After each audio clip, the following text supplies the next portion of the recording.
السلام عليكم ورحمة الله وبركاته ودنا የተከበራችሁ የሴትነት ፕሮግራም ተከታታዮቻችን እነሆ ዛሬ በአዲስ መልኩ እኔ ኡሙ ሱመያና እህታችን ኡሙ መርየም በአዲስ መልኩ መተናል ማለት ነው። እንደተለመደው ለእናንተ ይጠቅማል ያስተምራል ብለን ያሰብነውን ርዕሶችን በማንሳት ያው እየተወያየን ከእናንተ ጋር አብረን ቆይታ የምናደርግ ይሆናል። አብራችሁን ቆዩ።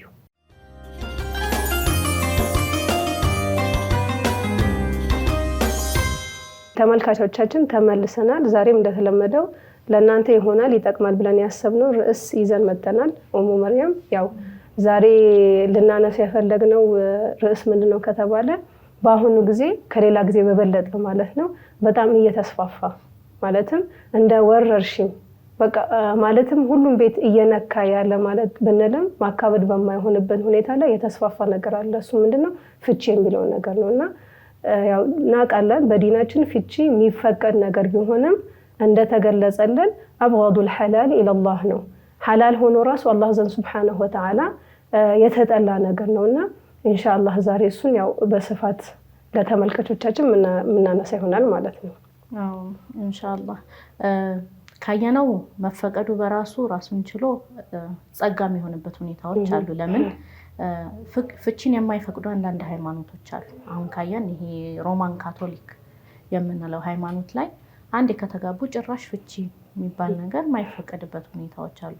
ወደ እስልምናችን ስንመጣ ግን የተወደደ ነገር አይደለም ማለት መጨረሻ ምንም አይነት ምርጫ በታጣበት ሰዓት ወይም ደግሞ ምንም አይነት መፍትሄ ባልተገኘለት ሰዓት ልናደርገው የምንችለው ነገር ነው ማለት ነው።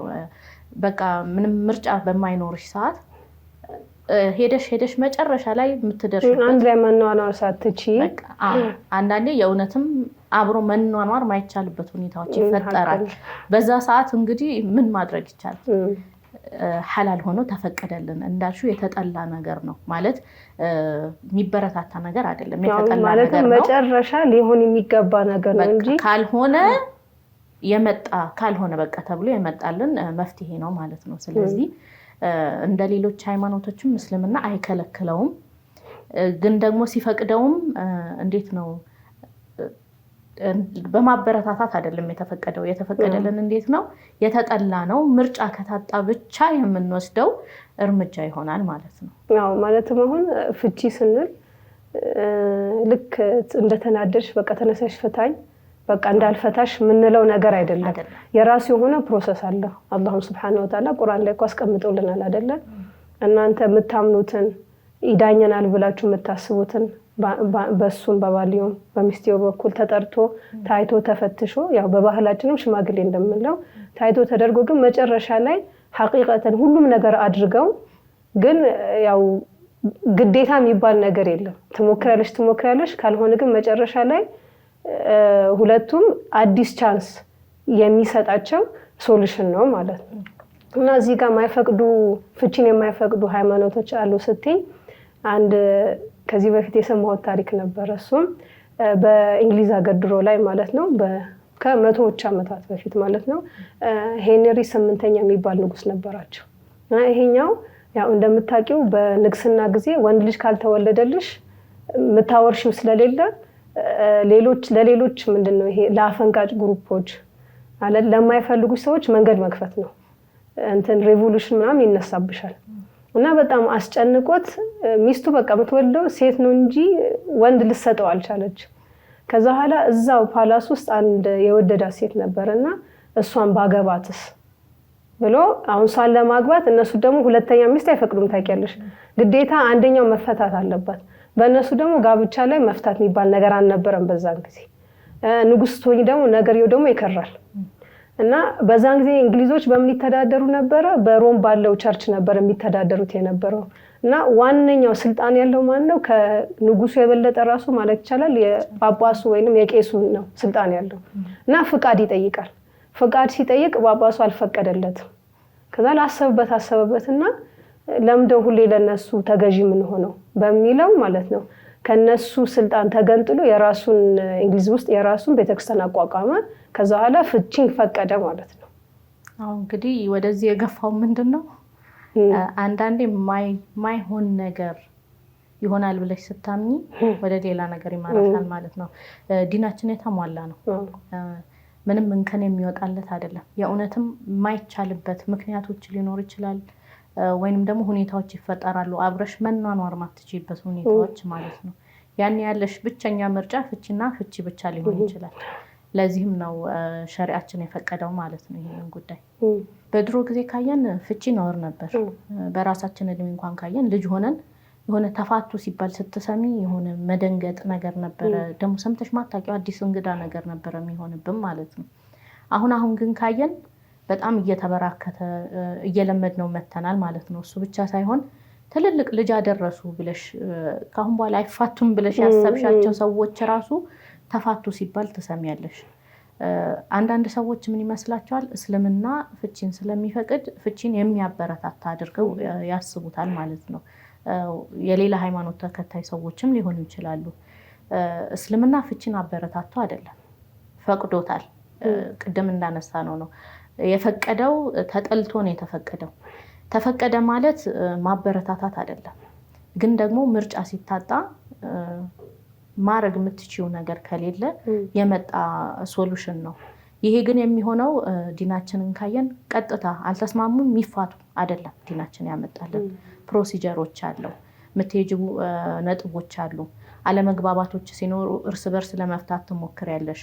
አይ ካልሆነ ወደ ሽማግሌ ትሄጃለሽ። ሽማግሌ ሲባል ደግሞ በጣም ደስ በሚል ሁኔታ ነው ሽምግልናውን የሚያስቀምጠው ዲናችን። ለሴቱም ለወንዱም እኩል መብት አስቀምጦ ማለት ነው። እሷም በራሷ በኩል ሸምጋዮችን አምጥታ እሱም በራሱ በኩል ሸምጋዮችን አምጥቶ ተነጋግረው ማለት ነው።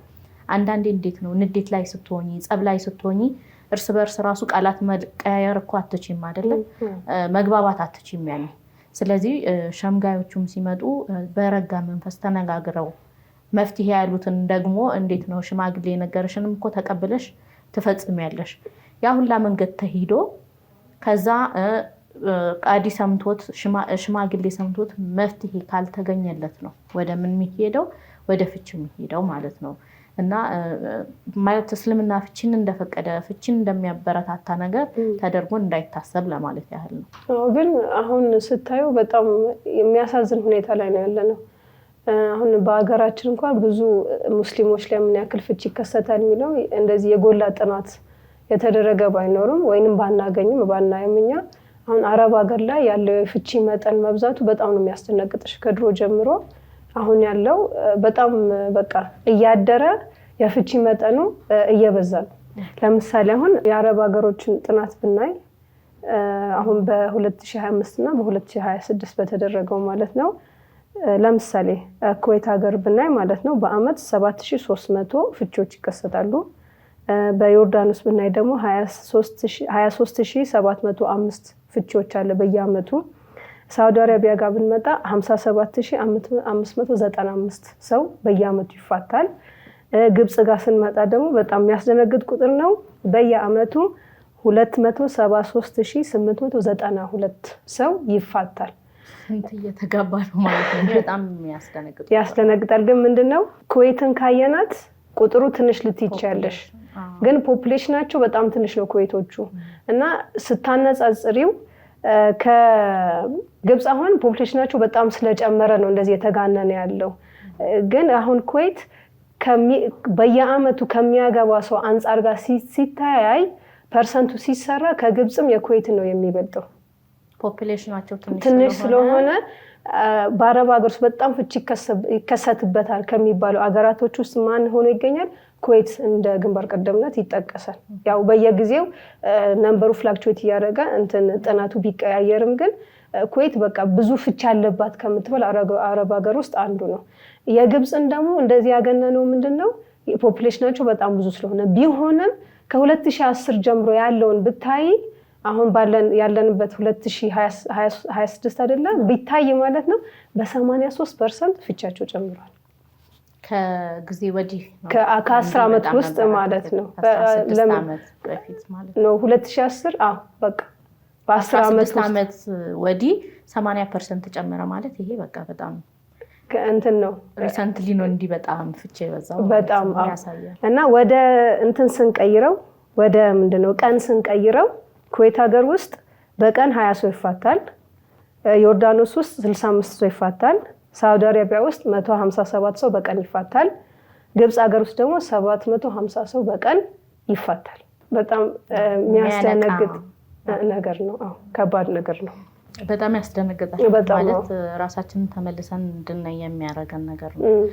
ሙስሊም ሀገራቶች ላይ እንዲበዛ ሲባል በጣም የሚያስደነግጥ ነገር ነው። ወደ ሀገራችን ስንመጣ ደግሞ በጣም እንዲህ ተደርጎ ለሙስሊሙ ብቻ የተሰራ ጥናት ባይኖርም ከ2016 በኋላ እያንዳንዱ ከሚያገቡ 4 ሴቶች ውስጥ አንዷ እንደምትፋታ ነው ጥናቶች ጀነራሊ በኢትዮጵያ ማለት ነው፣ በኢትዮጵያ ደረጃ። ይህም በጣም የሚያስደነግጥ ነገር ነው። 4 አግብቶ አንድ ትፈታለች ማለት በቃ በጣም እየተለመደ መጥቷል። እኛም እኮ አሁን ፍቺ ስንሰማ መደንገጥ ሁላ ትተናል አይደለም? ማለት በቃ የተለመደ ነገር እየሆነ እየመጣ ነው። በዚህ ደረጃ የሚያረጋጋ ጉዳይ አይደለም ጉዳዩ። በፈረንጆቹ ከ2021 እስከ 2022 ባለው በአንድ ዓመት ውስጥ እንኳን ካየን 16,000 ፍቺዎች ናቸው የተመዘገቡት። ይሄ ማለት በቀን 7 ሰው ይፋታል ማለት ነው። ማለት ለኛ ሀገር በተለይ በጣም የሚያስደነግጥ ነገር ነው። ስለዚህ ዛሬ ይህንን ርዕስ ማንሳት የፈለግነው ለምንድን ነው? በቀን 7 ሰው ይፋታል ሲባል 16,000 ማለት ብዙ ነው አይደለ? ለፍቺ በጣም ብዙ ነው። ራሳችንን እንዴት ነው ከፍቺ የምንጠብቀው የሚለውን ነገር ሁላችንም እንድናስብበት ጭምር ነው ዛሬ ይህንን ርዕስ ማንሳት የፈለግነው ማለት ነው። ለምን ሩቅ ነገር አድርገን ልናስበው አንችልም። አሁን ባለንበት ሁኔታ ፍቺ ሲባል በጣም ማይደርስብሽ ነው፣ አንቺ ማይነካ ነገር አይደለም። ሁላችንም በር እያንኳኳ ያለ ነገር ስለሆነ እንዴት አድርገን ፍቺን ማስወገድ እንችላለን የሚለውን እንድንማማርበት ነው ማለት ነው። በተጨማሪ ምን አለ መሰለሽ፣ አንዳንዴ ሁኔታዎች ለፍቺ ሊያስገድዱሽ ይችላሉ። ለምሳሌ አሁን ልጆች ላይ እድገት ላይ የሚያመጣው ኢምፓክት ሊኖር ይችላል። ወይ አሁን እናትየው ወይ አባትየው መጥፎ አመል ኖሮበት ለምሳሌ ነው የምልሽ፣ ልጆችሽም በእሱን መንገድ የሚከተሉ ከሆነና ግዴታ አንዳንድ ነገር ብቻ ፍቺ ግዴታ እንደ አማራጭ አድርገሽ የምትወስጅባቸው ጊዜያቶች ሊኖሩ ይችላሉ። ያው በሸሪዓችን የተቀመጡ ምክንያቶችና ሰበቦች አሉና ይሄኛው ነገር አንድ ሰው ፍቺን ቢያስብ እንኳን ከማሰቡ በፊት ምን ነገር ማድረግ አለበት የሚለውን አንድ ሰው ማወቅ አለበት። እንዲሁም አንቺ አሁን እኔ ጋር ፍቺ አይመጣም ቲና ለምሳሌ አሁን እሷን እንዴ ደህና ነን እያለች ባልየው የሆነ ሰዓት ላይ ተነስቶ በቃ አልችልም እንፋታለን ሊል ይችላል። ወይንም እስቲው ራሱ ባልየው ደህና ህይወት ላይ አለ ሁሉም ነገር ደህና ነው እያለ ተነስተና አይ በቃ ከዚህ በላይ መታገስ አልችልም የምትልበት ሁኔታዎች ይኖራሉ። ስለዚህ ያገባ ሰው ብቻ ሳይሆን ጋብቻ ለሚያስብ ሰው የዛሬው ርዕስ አስፈላጊ ነው እላለሁ። ለምን ፍቺ ዝም ብሎ አይደለም የሚመጣው። ዝም ብለሽ በአንድ ቀን ተነስተሽ እፋታለሁ አይደለም የምትይው። የሆነ የተጠራቀሙ ነገሮች አሉ። ስለዚህ ያኛው ነገር ሳይመጣ ጋብቻሽ ላይ የምታያቸው ምልክቶች አሉ። ከፍቺው በፊት የሚታዩ ነገሮች አሉ። እነሱን አንድ ሰው የሚያስተውሉ መቼ ነው? ሲያውቃቸው ነው። ሳታውቂው በፊት አታስተውዩ። ከዛ በኋላ ደግሞ ፍቺን ሳስብ ምን ነገር ኮንሲደር ማድረግ አለብኝ የሚለውን ነገር አስፈላጊ ነው። ለምን ብዙ ጊዜ ሰዎች ከፈቱ በኋላ ከፍቺን በኋላ ህይወት እንደዚህ ነው እንዴ የሚሉ ሰዎች ስለሚኖሩ ማለት ነው። እንዲሁም ከፈታኝ በኋላስ ምን ይጠብቀኛል የሚለውን ነገርም ሰው ማወቅ አለበት። አሁን አንዳንዴ አንድ ችግር ብቻ ነው ይሄን ፍቺን እንድታስብ የሚያደርግሽ፣ ግን አንቺ ያላየሻቸው ብዙ የተደበቁ ችግሮች ሊኖሩ ይችላሉ። እንዲሁም ከመሀልሽ ደግሞ ልጅ ካለ ደግሞ ልጆቻችንን እንዴት ነው የምናሳድጋቸው? ለምን ለልጅ አባትም እናትም ስለሚያስፈልገው፣ እናት ብቻም በቂ አይደለችም፣ አባት ብቻም በቂ አይደለም፣ ብር ብቻ መኖሩን በቂ አይደለም። ገባሻ? እና ፍቺ ሲባል ከፍቺው በፊትና ከፍቺው በኋላ የሚለው ነገር ብዙ ነገር የተያያዙ ነገሮች ስላሉ እና እኛ ምንድነው በአሁኑ ሲዝን ያሰብነው ምንድነው ኢንሻአላህ ሁሉንም አሁን የጠቀስናቸውን አንድ በአንድ እየነጠልን ማለት ነው ለተመልካቾቻችን ለማስተላለፍ ነው። ለምን እንዳልኩሽ የሁሉም ህይወት አንድ አይደለም። ተረዳሽኛ? የተስተካከለ ህይወት አላህ የሰጠዋል። ምንድነው ህይወቱ ላይም ችግር ያለበት አለ እና ያኛው ችግርስ ፍቺ ሳይስብ እንዴት ሶልቭ ያደርገዋል የሚለውን ነገር ሊረዳው ይችላል። በቃ ፍቺ እንጂ ሌላ ምንም ሶሉሽን የሌለው ጋብቻ ሊሆን ይችላል።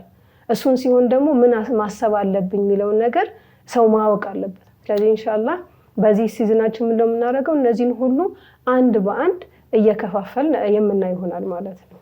አዎ ብዙ የተፋቱ ሰዎችን በጠይቂያቸው አብዛኛው የሚጸጸት ነው።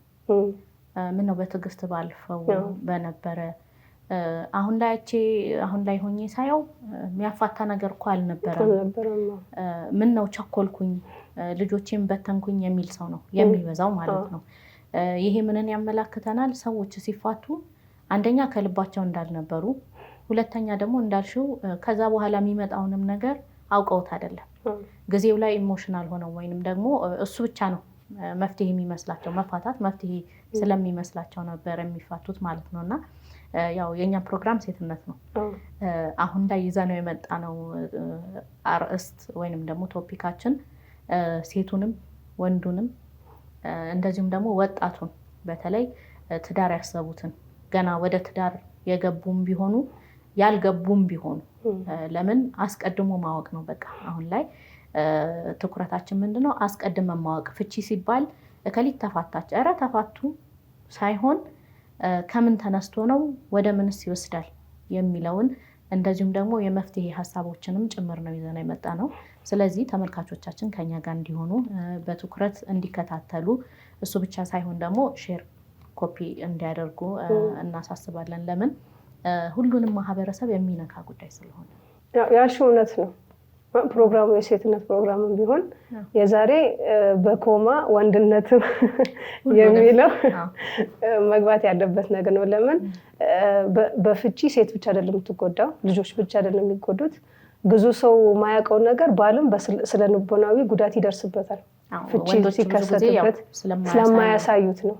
እና ይሄን ነገር ምንድነው የሚያመጣው? ፍቺውን ለምን ነው የበዛው? ለምን ነው የሚያመጣው ቢባል ማለት ነው ብዙ ምክንያቶች ይኖራሉ። እንዳልኩሽ ግንዛቤ ስለሌለን አንዳንዱ እንደ ምክንያት አድርገሽ እንኳን አትቆጥሪውም አንቺ። ሌላ ሰው ግን እንደ ምክንያት አድርጎ ያየዋል። ሰው ሁሉ ስለሚለያይ ማለት ነው። እና ኢንሻአላህ ዛሬ አንድ በአንድ ለምን ፍቺ በዛ የሚለው ምክንያቶችን አንድ በአንድ ዛሬ የምናይ ይሆናል ማለት ነው። እና እንደ ምክንያት ተደርጎ ከሚጠቀሱ ዋና ነገሮች የሰው ልጅ አመለካከቱ መቀየሩ ነው። በአሁኑ ጊዜ ምንድነው አሁን ሀታ ከተማና ገጠር ራሱ ብታይ ማለት ነው ወደ ክፍለ ሀገር ያለው አመለካከትና ከተማ ላይ ያለው አመለካከት ራሱ አንድ አይደለም። ወደ ክፍለ ሀገር አካባቢ ስቴጂ፣ ወደ ገጠር አካባቢ ስቴጂ በቃ ጋብቻ ማለት ማትወጪበት ምንድነው አንድ በር ያለው ቤት ነው በቃ።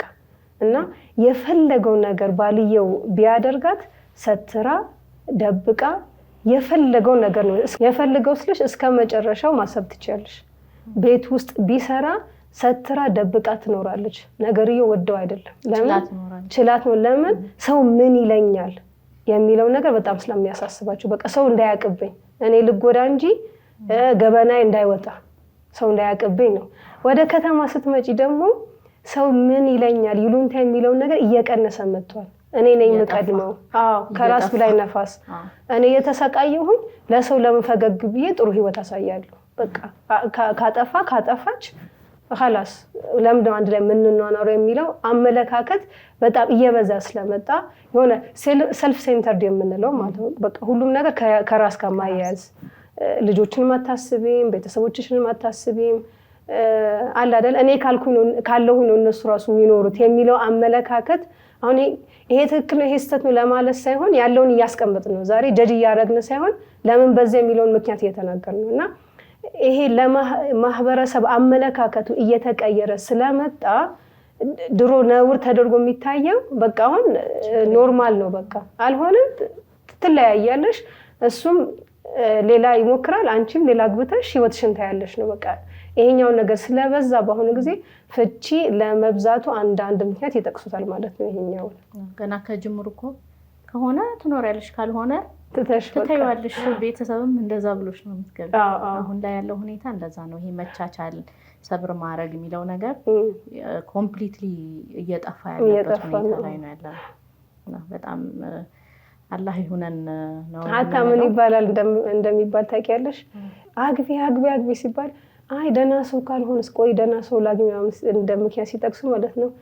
ካልሆነ ልጅ ታገኛለሽ፣ አንቺ የምትቸገርሽ ልጅ ወልደሽ ትፈቻለሽ። በቃ ዋና ያው ለልጅ አይደለም የምታገኙና የሚባል ነገርም አለ በአሁኑ ጊዜ። እንዳልሽው የአመለካከት መቀየር ትልቁ ምክንያት ነው ማለት ነው። ሌላኛው ደግሞ ምን አለ የራሳችን የኑሮ ዘይቤ መቀየር እንደ ሁለተኛ ምክንያት ልናነሳው እንችላለን። የአኗኗር ዘይቤያችን መቀየሩ እዚህ ጋር ዘይቤ ስንል ምንድነው የምንፈልግበት? ድሮ አይተሽ ከሆነ ለሴት ልጅ በቃ ትዳር መያዝ የመጨረሻ በቃ ጎልሽ ማለት እንዴት ነው? ትልቁ ጎልሽ ትልቁ በቃ መጨረሻ የምትደርሽበት በቃ ከዛ በኋላ የሚባል ነገር የለሽም። ትልቁ ማሳካት ያለብሽ ነገር በቃ የምታስቢውም ትዳሬን ነው የምትይው። እንዴት ትዳሬን በቃ ወደፊት እገፋለሁ የሚለው ነው እንጂ ከሱ ያለው አውት ኦፍ ዘ ቦክስ የሚባል ነገር አልነበረም። ካልሆነሽ የሚባል አማርኛ ራሱ አልነበረም። ሌላ አማራጭ የለሽም። በቃ ትዳርና ትዳርሽ ብቻ ነው። እንዴት ነው ስታድጊ ራሱ በቃ አድገሽ እንጂ ትዳር ይዘሽ ቤተሰብ ትመሰርቻለሽ። በቃ ይሄ ነው የምታስቢው። ሙሉ ነገርሽ ይሄ ነበረ። ትዳር የያዘ ሰው ደግሞ የተከበረ ነው። ካየሽ የራሱን ሪዝቅ ይዞ ይመጣል። ልጆች እንደ ሀብት ነው የሚቆጠሩት የነበረው። በቃ ትዳር ላይ ያለ ሰው የተከበረ፣ ትዳሯን የጠበቀች ሴት የተከበረች ሴት እንደዚህ ነው ተደርጎ የሚታሰብ የነበረው።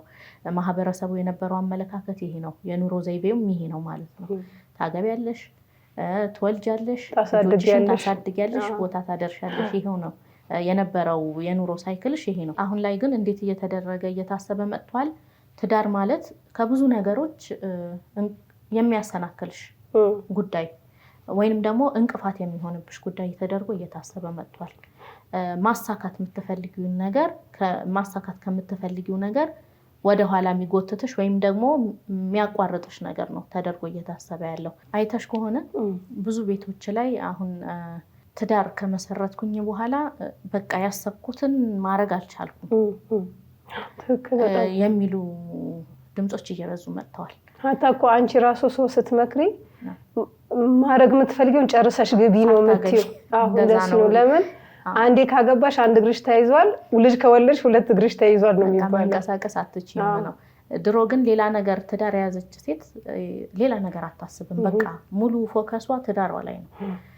አሁን እንዴት ነው ፍቾችን ካየን ብዙዎቹ ምክንያታቸው ሴቱን ካዳመጥሽው ማስተርስ ማድረግ ፈልጌ ከለከለኝ፣ መማር ፈልጌ ከለከለኝ ብሎ ከትዳሩ የሚፋታ ወይም ደግሞ ትምህርት መማር ፈልጌ ከለከለኝ ወይም ስራ መስራት ከለከለኝ ብሎ ይህን ምክንያት አድርጎ የሚፋቱ በጣም አንድና ሁለት የምንላቸው አይደለም፣ በጣም ብዙ ቁጥር ያላቸው ሴቶች ናቸው ማለት ነው። እሱ ብቻ አይደለም።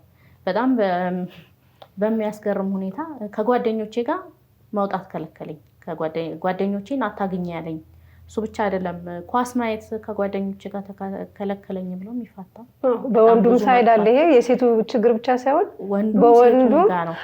ወንዶች ያው ነፃነታቸውን ሲያዝባቸው ማለት ለነገሮች የአመለካከት ለውጥ እንዳለን እንደማጉላት ያህል ነው። ምን ላይ ነው አሁን ፎከሳችን እየበረታ የመጣው የሚለውን ነው።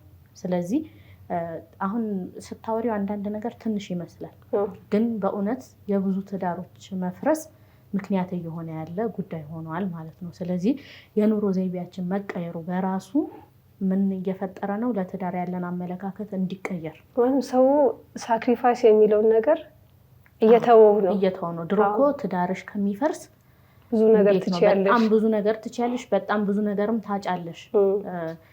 ያን ነገር ላለማጣት ወይም ደግሞ ትዳርሽ እንዳይፈርስ ለማድረግ ብለሽ ነው ይሄ ሁላ ነገር የምትሆኚው። አሁን ላይ ግን ያ ነገር የለም፣ የአቋም አመለካከት የለም። አሁን ምንድነው አንድ ማዘር የሚሉት አባባል አለ።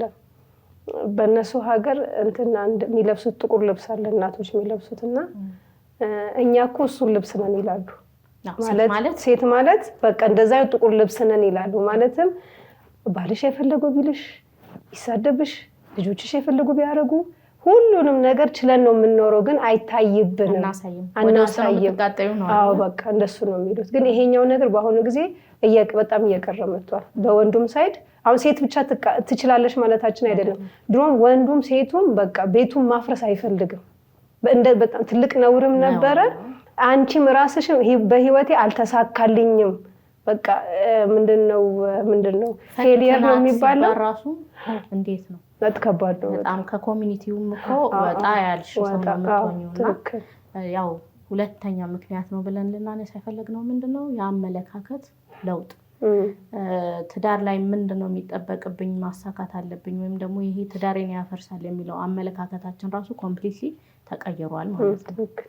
ስለዚህ የኑሮ ዘይቤያችን መቀየሩ እንደ አንድ ትልቅ ምክንያት ፍቺን እንዳበዛ እንደ አንድ ትልቅ ምክንያት ልንወስደው እንችላለን ማለት ነውና አይተሽ ከሆነ ድሮ ወላጆቻችን እንደኖሩት አሁን እንኑር ብንል አያስኬድም ማለት ጊዜውን ዘመኑን የሰው ፍላጎት ምንድነው የሚለውን ነገር መመልከት መቻል አለብን ማለት ነው።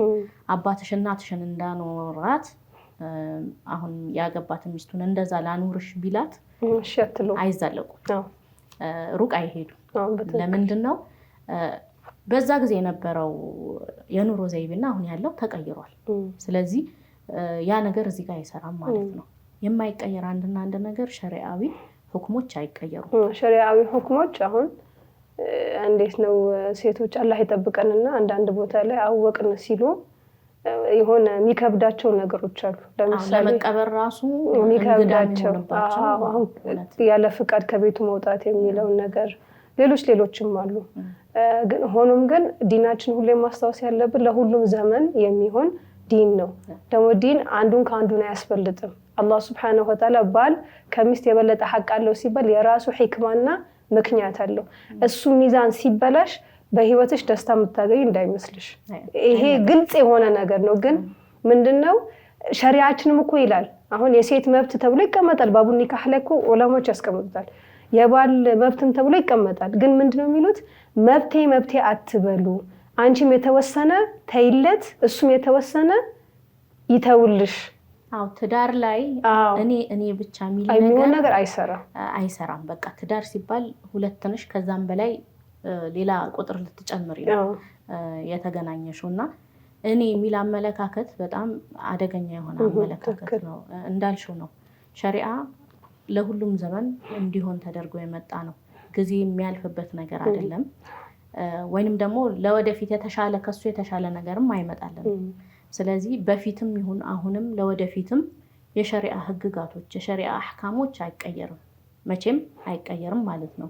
እነሱ እንዳሉ ይሆኑና ግን የኑሮሽ ዘይቤሽ ሲቀየር ከአንቺ የሚጠበቁ ነገሮች አሉ። አንቺ መቀየር ያለብሽ ነገሮች አሉ። እንዳልሽው ነው ምንድነው የኔን ሐቅ ብቻ አትንካ ያንተን ሐቅ አልነካም እንደዛ ትዳር ላይ አያዘልቅሽም። አንቺ መለስለስ ቤቱ ፍርድ ቤት ነው የሚሆነው። በቃ ይከብዳል፣ እንደዛ የሆነት መኖር ይከብዳል። ስለዚህ አንቺም የተወሰነ መለስለስ እሱም የተወሰነ ነገሮችን እንደ ሁኔታው ማስሄድ መቻል ይጠበቅብናል ማለት ነውና ወንዱም በጣም ስትሪክት ልሁን ካለ እሷም ደግሞ እኔ ነፃነቴን እፈልጋለሁ። አሁን ላይ ያለው ትሬንድ እንዴት ነው? ነፃነት እኛም ጋር ያ ክፍተት አለ። ስለዚህ እሷም ነፃነቴን ብቻ እፈልጋለሁ የምትል ከሆነ መጣጣም አይመጣም። ይሄ ጉዳይ ወደ ገፍቶ ወዴት ይሄዳል? ወደ ፍቺ ይሄዳል ማለት ነው። ስለዚህ አመለካከታችንን የኑሮ ዘይቤያችንን እንደ ሁኔታው ሸሪዓን ሳንነካ እንደየጊዜው የሸሪዓ ህጎቹን ሳንነካ ማስሄድ መቻል ይኖርብናል ማለት ነው። ሐቅ ነው፣ እውነት ነው ብለሻል። ዋናው ምንድነው መቻቻል የሚለው ነገር ትዳር ላይ በጣም ትልቅ ሚና የሚጫወት ነገር ነው። አንቺም ችለሽ አሳልፈሽ እሱም ችሎ አሳልፈው ሁሌ መስመር አስመራሽ ከዚህ አትለፍ ከዚህ አትለፊ የሚባለው ነገር አያዛልቅም ነው። ይሄ መብቴም ግዴታዬም ብቻ አደርጋለሁ እኔ መብቴን ብቻ ፈልጋለሁ የሚለው ነገር አይሆንም ትዳር። ይሄም ሸሪዓ በግልጽ ያስቀመጠው ነገር ነው። ግን ሁሉ ጊዜ ምንድነው ሸሪዓችን ያስቀመጠልን ህግ ለሁሉም ዘመን የሚሆን መርሃችን ነው ማለት ነው። ውድና የተከበራችሁ የሴትነት ፕሮግራም ተከታታዮቻችን ዛሬ የፍቺ ዋና ምክንያቶች ምንድናቸው የሚለውን እያነሳን እንገኛለን። የተወሰኑ ነጥቦችን አንስተናል። ከአፍታ ቆይታ በኋላ ደግሞ የተቀሩትን የምናነሳ ይሆናል። አብሯችሁን ቆዩ።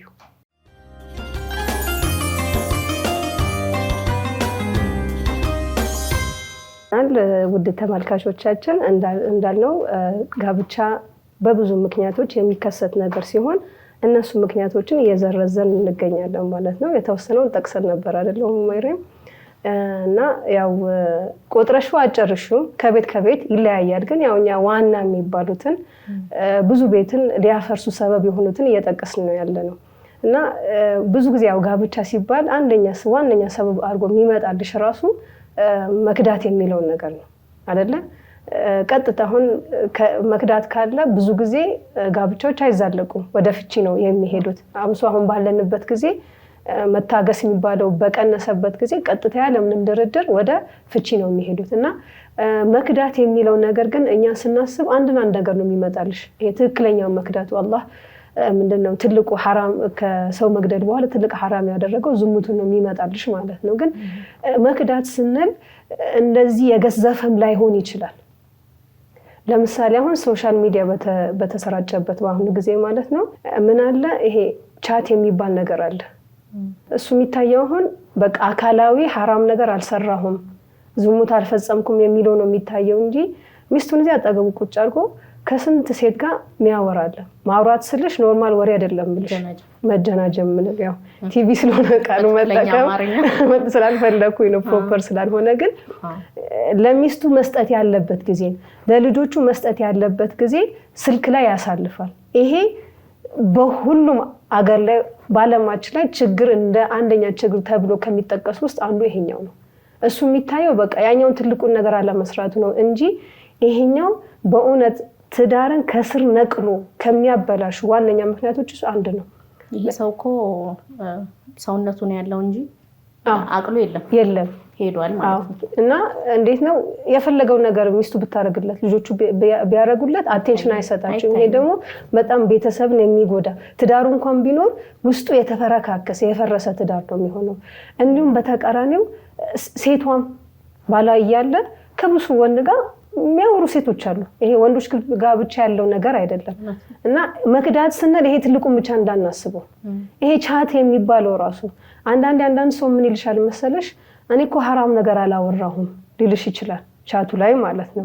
ግን ሄዶ ብቻ ሳይሆን ግን አስቢው ከስራ ውሎ መጥቶ ባሌ መጣ አባታችን መጣ ብሎ በጉጉት የሚጠብቁ ሰዎች አሉ እዚህ ቤት ውስጥ ቁጭ ብሎ ሌላ ሰው እንኳን ለምን ጓደኛው አልሆነ የሴቱን ተይው እሱ ብዙ ላንከራከርበት ይችላል። ግን ቁጭ ብሎ ከጓደኛው ጋር 1 ሰዓት 2 ሰዓት 3 ሰዓት የሚያወራል። መክዳት ባንለው እንኳን ግን ጊዜያቸውን እየሰረቃቸው ነው አይደለም? እንዲሁም ቁጭ ብሎ ኦንላይን ጌም ይጫወታል።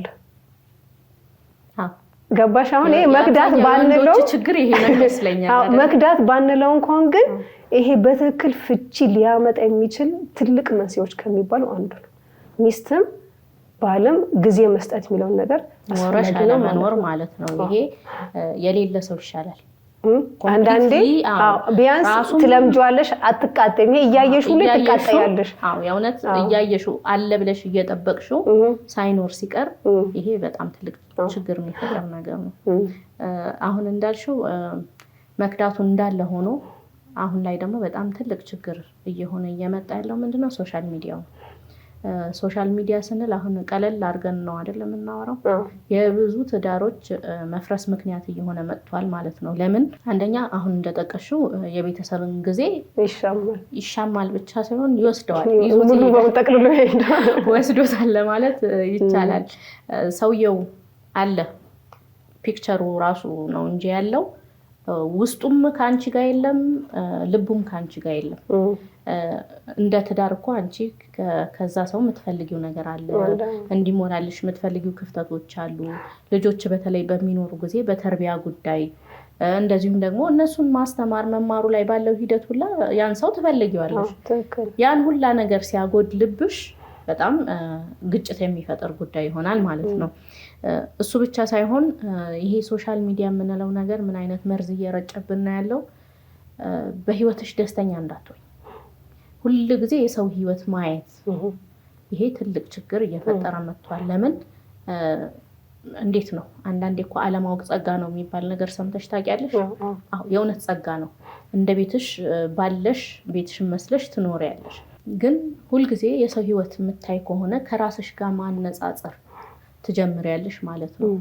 እከሊት ባሏ ሶፋ ቀየረላት። እነሱ እንግዲህ የሚያደርጉለት ምክንያት አለው የራሳቸው አይደለም። ሶሻል ሚዲያ ላይ ስትሰሪ እኮ ነገሮች የምታረጊለት ምክንያት አለው።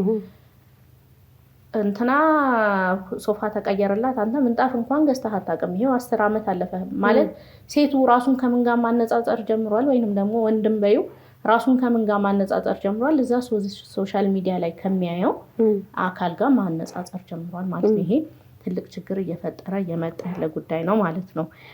እንደዚሁም ደግሞ ወንዱም ጋር ስትመጪ ሶሻል ሚዲያ ላይ የሚያያቸው ሴቶች እንዴት ነው እና አክቹዋሊ ሚስቱ ቤት ያለችው አይገናኙም። ኦሬዲ አይኑ ተበላሽቷል። አዎ የእውነት ይሄ ትልቅ ችግር ነው። እንደዚህ ስቀም እናልፍበት ነገር ከባድ ነገር ነው። ሚስቱ አትዋጥለት። የሚስቱ ነገር ምንም ነገር አያምረውም። እዛ ሶሻል ሚዲያ ላይ ያለችዋ እሷ ቪው ለማግኘት ስራዬ ብላ ይዛው ራሷን የምትጠብቀው ስልሽ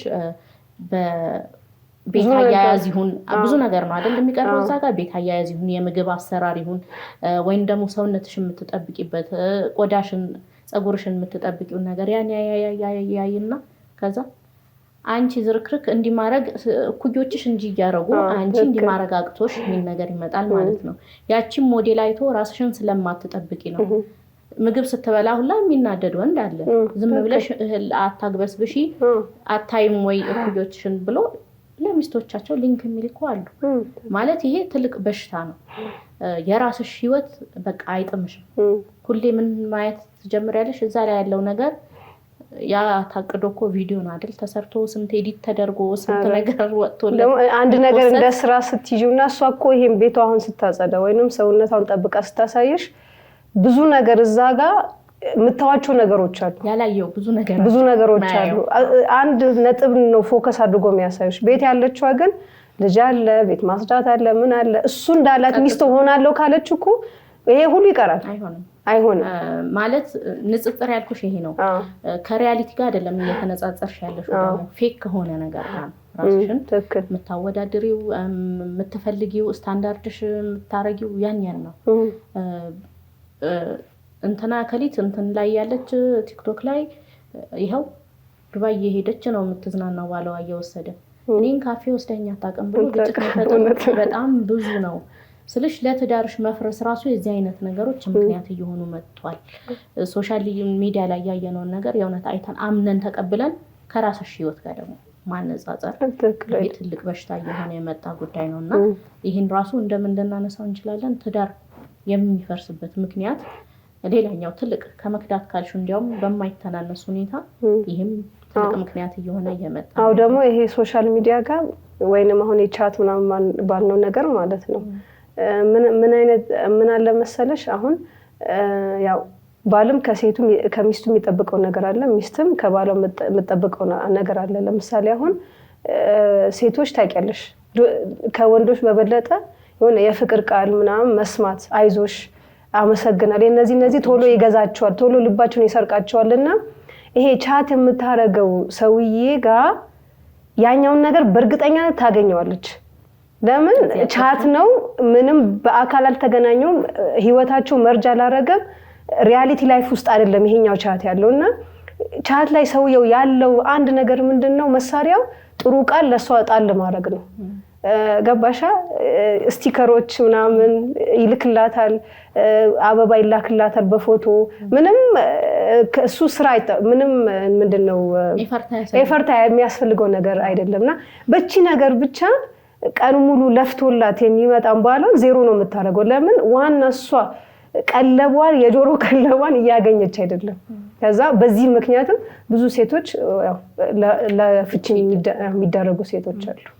አላህ ይሁነን እንግዲህ ጊዜ ያመጣው ነገር ነው። ግን ከራሳችን ሆነን በንቃት ማየት ያለብን ነገር ነው። ሌላ እንደ ምክንያት ማንሳት የምንፈልገው ነገር ሰዎች እንዴት ላስረዳሽ ለነገሮች ለሚታይ ነገር በጣም መጨነቅ አብዝተዋል። ለሚታይ ነገር ስልሽ አፒራንስ ላይ ላለ ነገር የውስጡን ሳይሆን ሪፍሌክት ለሚያረግ ነገር በጣም መጨነቅ ባይን ለሚታይ ነገር ማለት ነው። አይንሽ ለሚስበው አይንሽ ለሚያየው ነገር ባጭሩ ማቴሪያሊስት በጣም ማቴሪያሊስት የሆነ ጄነሬሽን እየመጣ ነው ያለውና ይሄ ነገር ዋና የፍቺ ምክንያት ብለን ልናነሳው እንችላለን ማለት ነው። ለምን ኤክስፔክቴሽንሽን ምን ስለሚያደርገው ነው? የሆነ የተቀመጡ ነገሮች አሉ የሚታዩና ትዳር ሲባል አንቺ ያ ነገር ነው የሚመስልሽ። ትዳር ሲባል ፋንሲ የሆነ ቤት፣ የዘነጠ መኪና ኤክስፔክት አድርጎ የሚገባ ሰው ያገባው ሰውዬ ደግሞ ያን ነገር ሊያቀርብለት ካልቻለ ወደ ምን ትሄጃለሽ? ወደ ጸብ፣ ወደ ፍቺ ትሄጃለሽ ማለት ነው። እና አይተሽ ከሆነ ብዙ ወጣቱ የምትይው ጀነሬሽኑ እንዴት ሆኗል? ትዳር ሲባል ውስጡን ዘልቀው የማየት ችሎታ የላቸው፣ አርቀው የማሰብ ችሎታ ሁላ የላቸው። የሚታያቸው ምንድነው? ቬሎ፣ እልል ያለ ሰርግ፣ ትክክል በጣም ከዛ የወደደችውን ማግባት፣ ይሄ ነው በቃ። ከዛ በዘለለ ሁኔታ ትዳር ላይ ያለውን መሰናክሉ፣ ውጣ ወረዱ፣ ከፍታውን፣ ዝቅታውን አያውቁትም ሁላ። ምንድነው ማቴሪያሉ ላይ ብቻ ነው ወይም ትኩረታቸው። ለሽምግልና ይሄ መጣልኝ በጣም የሚያስደነግጡ ነገሮች እያየን አይተናል። በአይሱዙ አበባ የሚጠወልግ አበባ፣ ከ2 ቀን በኋላ የሚጠወልግ አበባ በአይሱዙ። ሲሪየስሊ እንደዚህ አይነት ነገር እንዴት ይልካል? ወይንም በሰርግ ቀን እንዴት እንደዚህ ይሆናል ተብሎ እስከ ስንት ጊዜ ተቀያይሞ የሚቆዩበት ጊዜ አለ። ቤተሰብ ለቤተሰብ አማች ለአማች ሁላ። ግን ያቺ አንድ ቀን ናት፣ አንድ ቀን ነው። አያኖርሽም። ሲጀመር ዘልቀን ማየት ያለብን ውስጡን ነው። እንዴት ነው ኑሯችንን የምናሰምረው የሚለው ላይ ነው ፎከስሽ መሆን ያለበት እንጂ ይሄ የሚብለጨለጨው ላይ ብቻ ትኩረት መሆኑ ትዳሮችን እያበላሸ እያፈረሰ የሚገኝ ጉዳይ ነው ማለት ነው። መኪና ካልሰጠኝ ለጥሎሽ እኮ መኪና ይምጣልኝ የሚል ሰው በዝቷል። መኪና ህይወት አያቃና ማለት ይሄ የአመለካከት ጉዳይ ነው እንጂ የታክሲ ሰልፍ ነው የሚቀረው። የታክሲ ሰልፍ ይቀርልሻል። ግን ልልሽ የፈለኩት ነው ህይወት የሚያሰምር ጉዳይ አይደለም። መኪናው ኖሮ ስንት የተመቻቸ ኑሮ ኖሮ በጣም ባላሰቡት ነገር እየተቃጠሉ የሚኖሩ ብዙ ሰዎች አሉ። ይሄ ስለተገኘ ኑሮ የሚቃናለት የሚመስለው ወይም ደግሞ ቆንጆ ሴት ስላገባ በቃ በጣም በቃ ደስ የሚል ህይወት የሚኖር መስሎት ይህን ብቻ አይቶ ገብቶ ስንት እየተቃጠለ የሚኖር አለ፣ ወይንም ደግሞ ወደ ፍቺ የሚሄድ ሰው አለ ማለት ነው። ስለዚህ ትኩረታችን የሚብለጨለጨው ነገር ላይ መሆን የለበትም፣ ማቴሪያል የሚታይ ነገር ላይ ብቻ መሆን የለበትም ማለት ነው። አጋጥሞሽ ከሆነ አንዳንዴ ከአዲስ አበባ ክፍለ ሀገር አሁን ቤተሰብ ኖሮሽ ቤተሰብ መርጦልሽ ትዳር ተብሎ ሄዶ ያገባል። ሲያገባ እዛ ያለችው አውቶማቲካሊ የምታስበው የአዲስ አበባ ኑሮ ብላ የምትስለው ስዕል አለ ማለት ነው። የእውነት እዚህ ስትመጪ ደግሞ ያለውን ነገር ታውቂዋለሽ፣ ስትራግሉን ታውቂዋለሽ። እንጀራ ለማግኘት የምትሯሯጭበት ሁኔታ ነው ያለው እና በቃ ጭራሽ ህይወቷን መቀበል ማትችልበት ሁኔታ። ለዚህ ነው እንደ የመጣሁት እንዴት ኮንዶሚኒየም እንዴት ያኖረኛል ትልቅ ነገር ኤክስፔክት የምታደርገው ብዙ ጊዜ ያው ኑሮ ታውቂያለሽ። ኮንዶሚኒየም ስትኖር አራተኛው በጀሪካን ውሃ ይዘሽ ወጥተሽ ውሃ ከጠፋ ማለት በቃ ኑሮ የሚለውን ነገር እየተረዱት አይደለም። ትዳር ሲባል በቃ ብልጭልጭ ነገር ብቻ ነው ሰው የሚመስለው። የዛ አይነት አመለካከት የሆነ ሲል የሆነ አመለካከት ካለሽ ይሄ ትዳር ላይ አያዛልቅሽም፣ ለመፍረሱ ትልቅ ምክንያት ይሆናል ማለት ነው። ሰው ለሚያየው ነገር ብቻ መጨነቅ፣ ለልብስ ብቻ መጨነቅ፣ ለቤት ብቻ ትልቅ ቤት እኮ አስገብቶሽ የማያኖር ጸባይ ካለው ትርጉም የለው። ሐቂቀተን የደረሰበት ሰው እንጂ አይቆም። በእውነትም የደረሰበት እችላለሁ ይላሉ ብዙ ሴቶች፣ ግን የሚቻል ነገርም አይደለም። እንዳይደፍሩትም እንዳይሞክሩትም ወላሂ ብሩ ቀርቶ ደህና ጸባይ ያለው ሰው ይሻላል። እና እዚህ ጋር ግን ምን መሰለሽ ጉድለቱ፣ እኔ ዝም ብዬ የአሁኑ ጀነሬሽን መውቀስ አልፈልግም። ለምን ካስተዳደግ ነው የምለው እኔ፣ ወይንም ቤተሰቦችሽ የሚመክሩሽ ምክር። ለምሳሌ አሁን በብረት ማይዘጋ ከሆነ እንዴት ነው ልጅ የምሰጠው የሚል ሰው አለ አይደለ? እና የሆነ ልጆችሽን አንቺ የምታሳድጊበት ሁኔታም ይወስነዋል። ማቴሪያሊስቲክ ለምንድን ነው የሆኑት የሚለውን ነገር ብናይ አስተዳደጋቸው ላይም ሁሌም ማለት ሳይሆን ግን ችግር አለ ማለት ነው። የሆነ ከቤታቸው ይዞ የመጡት ነገር አለና ልጆቻችንን እንዴት ነው በትክክል እየመከርናቸው፣ አይ ይሄን አትይ፣ እኔና አባትሽ እኮ ድሮ ምንም አልነበረንም አላህ ረዘቀን የሚለውን ነገር በደንብ ውስጣቸው ማስረጽ አለብን። ምን ትዳር ሲባል ምን ላይ ትኩረት ማድረግ አለባቸው የሚለውን ነገር ማሳየት መቻል አለብን ማለት ነው። ሌላ ደግሞ ምንድነው ትዳር ማለት ነው የሆነ ሰዓት ላይ መጀመሪያ እንደምታውቂው ደስ የሚል ህይወት ነው፣ ናፍቆት አለ ምናምን ሌላ ብዙ ጊዜ ነገር አንስተናል፣ ዲቴል መግባት አልፈልግም። ግን የሆነ ሰዓት ላይ የተለመደ ሩቲን ይሆናል የየቀን ተግባርሽ። በቃ ቤት ስትገቢ ሀታ ሚስቱ እንዴት እንደምትቀበለው ያውቃል፣ ምን እንደምትለው ያውቃል፣ ምን ተፈርሾ እንደሚጠብቀው ያውቃል። በቃ ደሴም ሩቲን ነው። ገባሻ? እና አሁን አላሁ አለም ያው ሳይኮሎጂ ላይ ምንድነው የሚባለው እንደዛ አይነት ለሩቲን ነገሮች ደግሞ ወንዶች ቶሎ ስልቹ ናቸው ይባላል። ከዛ ሁሌ ይሄ መጣ ይሄ አሁን መጣ ይሄ ከዛ ምን በቃ ጋብቻ ለኔ አይሆነኝም ብሎ ፍቺ የሚያስቡ ወንዶች አሉ። ያው ፕሪዲክት ያደረገው ሁሌ እሱ ስለሆነ ይሰላቻል። ገባሽ? እና ሌላ ሚስት ባገባ ልታረገኝ ሌላ ሚስት ባገባ ከዚህ የተሻለ ነገር አያገኛለሁ ይላል። ግን እዛም ቢሄድ የሆነ ሰዓት ላይ ከለመደው በኋላ ራሱ ነው የሚሆነውና እንደዚህ ይሄኛውን እንደ ምክንያት የመሰልቸት ጉዳይ ይጠቀሳል ማለት ነው። እና እንደዚህ አይነት መሰላቸት ነገር ይኖራል። ይሄ ግልጽ የሆነ ነገር ነው። ብዙ ቤትም የሚታይ ችግር ነው። ሌላ ደግሞ ምን አለ ቅድም እንዳልኩሽ በነገራችን ላይ አስተዳደግ ለወደፊት የጋብቻ ኑሮሽ በጣም ትልቅ እንትን አለው፣ ሚና ይጫወታል በጣም ማለት ነው። እና አንዳንድ ይሄን የሚያስተምሩ ሰዎች ምን ይላሉ መሰለሽ ልጅሽን ስታሳድጊው ጥሩ ባል እንደሚሆን አድርገሽ አሳድጊው። ሴት ልጅሽን ስታሳድጊያት ጥሩ ሚስት ስንል የምትታዘዝ ብቻ ማለትም ሳይሆን እየታዘዘችም ራሷን የምትጠብቅ ባለም ለቤተሰብ ደግ የሆነ ራሱ የሚጠብቅ አድርገሽ አሳድጊው ነው የሚባለው።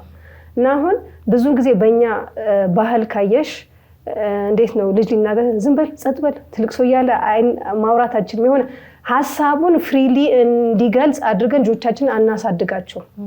በቃ አንድ ነገር ጸጥ በል ትልቅ ሰው እያወራ ደግሞ እንትን ትላለህ አፍህን ያዝ ምናምን ነው የምንላቸው። እና ምንድነው አሁን የሆነ እፍረት የሚባል ነገር አለና ሲያገባም ይሄኛው ነገር ይቀጥላል። እንዴት ነው የሚቀጥለው መሰለሽ ውስጡን ያለውን ፍላጎቱን ከሚስቱ የሚጠብቅባት ነገር ለምሳሌ ሳይናገር ውስጡን እንድታነበው በቃ እንዴት ነው ይጠብቃል ግን ምንም አትቀየርም።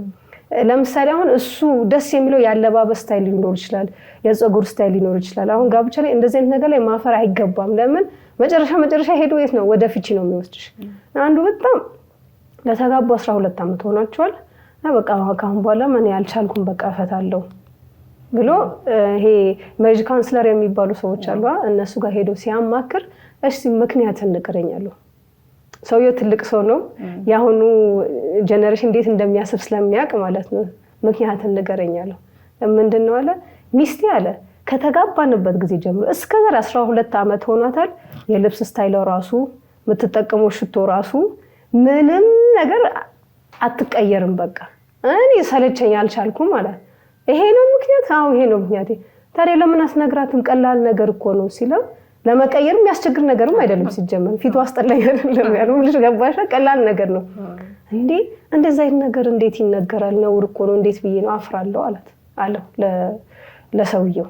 ከዛ ኋላ ይሄ ብቻ ነው ችግር? ሌላ ችግር ሌላ ችግር የለብኝም። ከዛ ኋላ እሺ ማውራት ማትችል ከሆነ እኔ እነግርልሃለሁ ብሎ አስጠራት ሚስቱን። ከዛ ኋላ ይሄ ችግር አለ እንዴት ነው ብሎ እንዴ ምን ችግር አለው እስከዛሬ ስለምን አናገረኝም ነው ያለችው እሷ። አሁን በጣም ቀለል ያለ ጉዳይ ነው ይሄ ጉዳይ። ግን ኮሚኒኬሽን ስኪል ከሌለሽ ራስሽን ኤክስፕረስ ማድረግ ካልቻልሽ ውስጥሽ ያለውን እዛ ጋር ላለው ለትዳር አጋርሽ መንገር ካቃተሽ ይሄም እንደ ትልቅ ምክንያት ሆኖ ይቀርባል ማለት ነው እንጂ በጣም ሲሊ ነገር እኮ ነው። ግን እሱ ምንድነው እንደዛ አይነት ነገር እንደነውር ማለት ይሄን አድርጊልኝ የማለቱ ነገር አሁን የሚፈልገው ነገር ወይ የሆነ ትንሽ ወጣ ያለ አላሁ አለም ምን እንደሆነ ግን እሱ መናገሩ አፍሮ ነው ይሄን ሁሉ አመት እየተቃጠለ ያለው። በጣም እንግዲህ ልጆቻችንን ስናሳድግ ራሳቸውን እንዲገልጹ አድርጎ ማሳደግ ያስፈልጋል። ሌላኛው እንደ ምክንያት የምናነሳው ደግሞ ምን አለ ያልተፈቱ ግጭቶች ወይም ደግሞ እልባት ያልተደረገላቸው ጸቦች።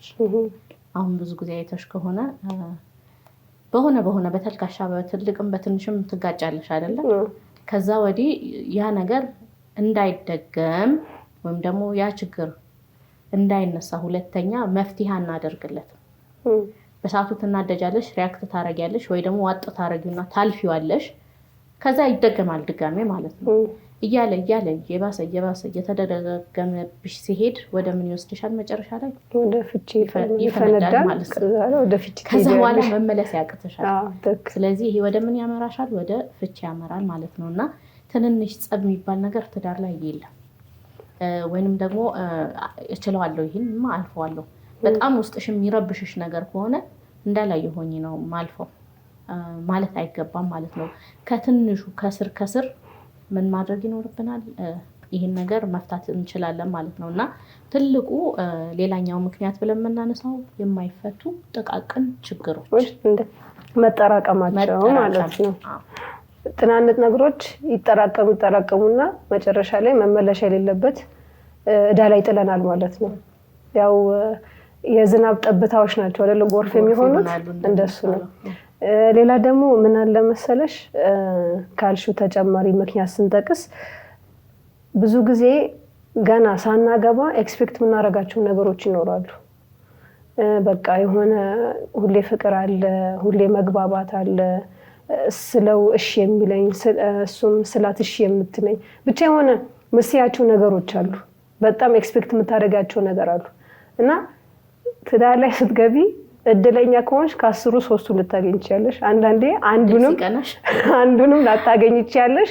እና እዛኔ በቃ በጣም ነው እንትን የሚሉት ያበሳጭሻል። አዎ። እና ምን ይሆናል መሰለሽ በቃ ቀጥታ የሚሉት ለካ አላወኩትም ነበር ሰውየው። እና ቀጥታ ምን የሚያስቡት ፍቺን ያስባሉ ማለት ነው። ቀጥታ ማለት ነው። እና ካየሽ እኮ ብዙ ጊዜ የሚፋቱት በ20ዎቹ ያሉ ጥንዶች ይፋታሉ። ለምን? እችኛውን ነገር እንዴት ማሳለፍ እንዳለባቸው ስለማያውቁ ማለት ነው። እንዲሁም ከገቡ በኋላ ራሱ ማለት ነው የተወሰነ አመት አይተውን ብስለት የማያመጡ ሰዎች አሉ። እኮ አሁን ራስሽን እንኳን መጀመሪያ ያገባሽበት አመትና አሁን አመለካከትሽ አንድ አይደለም። ብዙ ነገር ትዳር ያስተምርሻል። ግን ይሄንንም አይቶ ብስለትና የማያመጡ ሰዎች አሉ። ምንድነው የሚያስቡት? በቃ ሌላ ሰው ባገባ የተሻለ ህይወት ይኖረኛል ማለትም አሁን ምልሽ እዚህ ጋር ያኛው ሰው ትክክለኛ ስተት ካለበት አዎ ሌላ ሰው አግብተሽ የተሻለ ህይወት ሊኖርሽ ይችላል። ግን ማለት የፈለኩት ሁሉም ጋብቻ ላይ የሚከሰቱ ኮመን ችግሮች አሉ። ገባሽ? እሱን እሻሻለሁ ብሎ ሌላ ቦታ ሌላ ሰው ባገባ ይሄን ነገር ያጋጥመኛል የሚለውን ነገር አያውቁት። ይሄ ምን አይነት አመለካከት ያለው ሰው መሰለሽ? ነገሮችን አቮይድ ማድረግ የሚፈልግ ሰው፣ ከችግሩ ጋር ዲል ማድረግ ማይፈልግ አይነት ሰው ሲሆን ነው። ምንድነው የሚታየው? መፍትሄ ብሎ ፍቺ ብቻ ነው የሚታየው። ሴትዮዋ ስለተቀየረች ኑሮ ወይም ችግሮቹ የሚፈቱ ይመስለዋል። እንደሱ ሳይሆን አሁን እንዳልሽው ነው። እዚህም ሄደዛም መጣ ኮመን ችግሮች አሉ። አሁን ምንድነው አንዳንድ ሰው እንዴት ነው ካገባ በኋላ የሚበስል አለ፣ 1-2 አመት ይቸገርና አንዳንዱ ግን ሳይገባም ካገባ በኋላ ብስለት የሚለው ነገር በቀላሉ አይመጣለትም። ይሄ ከምን ጋር የተያያዘ ነው? አመለካከቱ ነው ብዬ ነው ማስበው። እሱ ብቻ ሳይሆን አይተሽ ከሆነ አሁን በጊዜ ማግባት ለብዙ ፍቾች ምክንያት ተደርጎ የሚታሰብበት ሁኔታ አለ። ግን ደግሞ ጠለቅ ብለሽ ጠጋ ብለሽ ነገሩን ስታዩ በጊዜ ስላገቡ አይደለም፣ እንዳልሽው የብስለት ጉዳይ ነው። ብስለት ደግሞ እድሜሽ በመግፋት ብቻ ወይንም ደግሞ ትዳር ላይ በመቆየትሽ ብቻ የምታገኙ ነገር አይደለም። ልታገኝም ትችያለሽ፣ ላታገኝም ትችያለሽ። ዋና ቁልፉ ነገር አስተዳደግሽ ነው። ቅድም አንስተሽው ነበረ። ልጆቻችንን ስናሳድጋቸው እንዴት ነው ኃላፊነት እንዲወስድ፣ ቤተሰብ እንዲመራ፣ ባል እንዲሆን፣ ሚስት እንዲሆን ብለሽ እንዳነሳሽው እንደዛ አድርገን ካሳደግናቸው ትዳር በሚይዙበት ሰዓት ምንም ግር የሚላቸው ጉዳይ አይኖርም። ምን እንደሚጠብቁ ያውቃሉ። በተጨማሪ ደግሞ ትዳር ሲባል አንዳንዱ ጭራሽ ቫኬሽን የሚመስለው ሁሌ ሃኒሙን የሚመስለው የዚህ አይነት አመለካከት ይዞ ትዳር ላይ የሚገባ ሰው አይዛለቅም። ትዳር ማለት በጣም ብዙ ሌላ ቻፕተር ነው አይደል? ሌላ ትግል ነው፣ ሌላ ኑሮ ነውና ያን ያልጠበቀ ሰው ሊኖር አይችልም ማለት ነውና እድገት ላይ ትልቅ መሰራት ያለበት ጉዳይ አለ ማለት ነውና አይተን ከሆነ ሰሃባዎችም እኛ አሁን ልጄ ትንሽ ነው እና ብላ ጠጣላ ጉርስ በምትይበት እድሜ ጦር ሰራዊት ይዘው ጦር መርተው ጦር ስልሽ ከነሱ የሚተላልቁ በጣም አባታቸው የሚሆኑ ያክል ራሱ እንኳን ይመራሉ አዘው ጦር ሰራዊት መርተው ሄደው አገር የከፈቱ ድል አድርገው አገር የከፈቱ እድሜያቸው በጣም የሚያስደነግጥሽ 18 ዓመት ከሰሃቦች በኋላ የመጡም አሉ። በዚህ እድሜያቸው ትልልቅ ከተሞችን የከፈቱ ማለት ነውና በመታይበት ሰዓት ብስለትን የሚያመጣው የእድሜ ጉዳይ ብቻ ሳይሆን አስተዳደጋችን ነው ትልቁ ነገር ማለት ነውና ስታሳድጊው ማቴሪያሊስት አድርገሽ ያሳደግሽው ልጅ ወይም ደግሞ ምንም አይነት ኃላፊነት እንዳይወስድ አድርገሽ ሁሌ እናት እኔ ልቸገርልህ እያልሽ ያሳደግሽው ልጅ ኃላፊነት ላይ ትዳር ላይ ብዙም ስኬታማ ይሆናል ብሎ መጠበቅ አይቻልም ማለት ነው። ስለዚህ ማለት ነው ሁል ጊዜ ኃላፊነት የማንሰጠው ልጅ ትዳር ሲባል ቬሎ የሚታየው ማለት ነው። ከቬሎ ያልዘለለ እይታ ማያይ ከሰርግ ያለፈ እይታ ማያይ ሰው ኑሮ ላይ ይቸገራል። በጣም ትዳርን መግፋት የሚያቅተው ሰው ይሆናል ማለት ነው። ስለዚህ አስተዳደግ ጉዳይ በጣም ልንሰራበት የሚገባው ጉዳይ እዛጋ ነው ማለት ነው። ያው ይሄ ምንድነው ለእናትና አባት ለወላጆች ትልቅ ማንቂያ መልእክት ነው። ለኛም ልጆቻችን ሁሌ ጀስት አጥና ብላጠጣ ሳይሆን ሁሉም ነገር ወደፊት እንዴት ይጋፈጣሉ የሚለውን ነገር ካሁኑ ማስተማር ስኩል ማድረግ ያለብን ነገር ነው። ሌላ ደግሞ በጣም ፍቺን ከሚያበዙ ነገሮች አንዱ ደግሞ ምንድነው ጥቃት የምንለው ነው። ይሄም ያው ሁላችንም የምናውቀው ነገር ነው። ሚስትን ሲናደድ መምታት። ለምሳሌ አሁን ጨው የለውም ቀዝቃዛ ምግብ አቀረብሽ ብሎ ጠረጴዛ የሚደፋለ። ግን አሁን ይሄ የተለመደ ነው፣ ሁሌ የምንሰማው ነገር ነው። ወይንም ስራ ኖራት እሷ ብር ሲፈልግ አልሰጥም ስትል ያው ሚማታም ይኖራል አለ። ሸሪዓም ባይፈቅድለትም ይሄኛው የሚያደርግ ብዙ ሙስሊም ወንድሞች አሉ። ያው ሁላችንም ያለብን አላህ Subhanahu Wa Ta'ala ያንሳብንና የሚገርምሽ ነገር ግን አሁን ጥቃት ሲባል ባል ለሚስቱ የሚለው ነው የሚመጣልሽ፣ ሚስት ለባል የሚለው ነገር አይመጣልሽም። ግን በአሁን በቅርብ አመታቶች ሚስቶች ባላቸው ላይ የሚያደርሱት ጥቃት በጣም እየበዛ ነው። ማይማታ የሌለ እንዳይመስልሽ በምላስ ሳይሆን በአካል ራሱ ፊዚካሊ ራሱ አለ። አሁን አንድ እንደተከሰተ ታውቂያለሽ? በጣም ሁለቱ ተናደው በቃ በጣም ሆት ሆኖ ተናደው ማለት ነው እንትን እያሉ ሚስቱ በቃ ራሷን መቆጣጠር አቅቷት ባልየውን ገፋችሁ ትልሽ እሱ በረንዳ ጋር ነበረ፣ ተከሰከሰ ከላይ ማለት ነው እና እግሩ ተሰበረ። እንደዛ አይነት ኬዝ አለ። ገባሻ? እናት ልጇን ተናዳ መሬት ላይ ጥላ ማለት ነው ገና ህፃን ልጅ ጭንቅላቱ ተመቶ የሞተም እንደዛ አይነት ኬዞች አሉ። ሀታ አንዴ ምን ሰሞኑን መሰለሽ ባሏ በጣም እየመታ ያስቸግራታል፣ የደበደባት ማለት ነው። ከዛ ኋላ ሰውን ስታማክር በቃ ሲመታሽ ምጭ ይሆናል ታዲያ ሲመታት እሷም በአቅሙ ባላ የሆነ መወርወር ጀመረች ምናምንና መምታቱን እሱን ቀነሰ ማለት ነው። ይሄ መከላከል ማለት እና ልልሽ የፈለኩት የሆነ በአሁኑ ጊዜ ድሮ የማይሰሙ ነገሮች አስገራሚ ነገሮች እየተከሰቱ ነው። ሚስት ብቻ አይደለም ጥቃት የሚደርስባት፣ ባለም ጥቃት የሚደርስበት ባሎችም አሉ እያልኩሽ ነውና እንደ ምክንያት እንጠቅሳቸዋለን እነዚህ ለፍቺ። ይሄን ስትይ በድሮ ጊዜ ጥቃት አልነበረም ማለት አይደለም፣ ነበረ። ጥቃቶች ቤት ውስጥም ይኖራል፣ ግን ብዙ አይሰሙም ነበር ካስተዋልሽ ማለት ነው።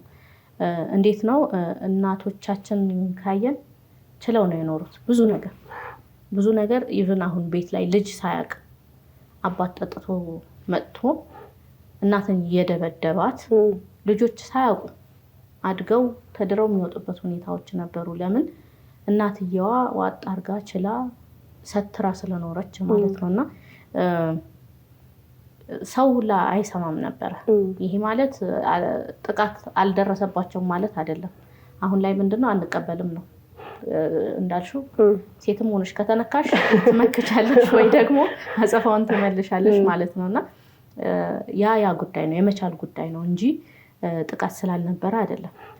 እሱ ብቻ ሳይሆን ብስለት ያልነው ቅድም ያነሳ ነው ብስለት አለ። እሱ በጣም አስፈላጊ ነገር ነው። አሁን ብዙ ፍቺ ላይ ሲጠየቅ ምን ነው ባለፍኩት ኖሮ በትግስት ይሄን ነገር በትግስት ባለፍኩት ኖሮ የሚሉ አብዛኛውን እንሰማለን።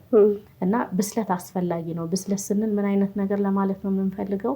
ነገሮችን ተነጋግረሽ መፍታት መቻል፣ በንግግር ጸቦችንም ይሁን አለመግባባቶችን በንግግር መፍታት መቻል።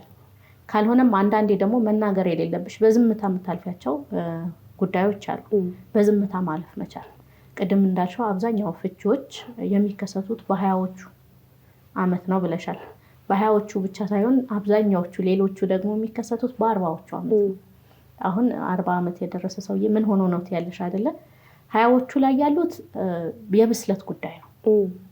አልበሰሉም፣ ይቸኩላሉ፣ ነገሮችን አርቀው አያዩም፣ ኮንሲኩዌንሱንም አያስቡትም። በቃ ኢሞሽናል ናቸው። በዛ ጊዜ ያለውን ነገር ብቻ ነው የሚያዩት ማለት ነው። 40ዎቹ ላይ ያሉትን ደግሞ ስታይ ታግሰው መጨረሻ ላይ እንዴት ነው በቃ እዚህ አይነት ኑሮማ ካሁን በኋላ ለማይቀየር ነገር ለምን እታገሳለሁ?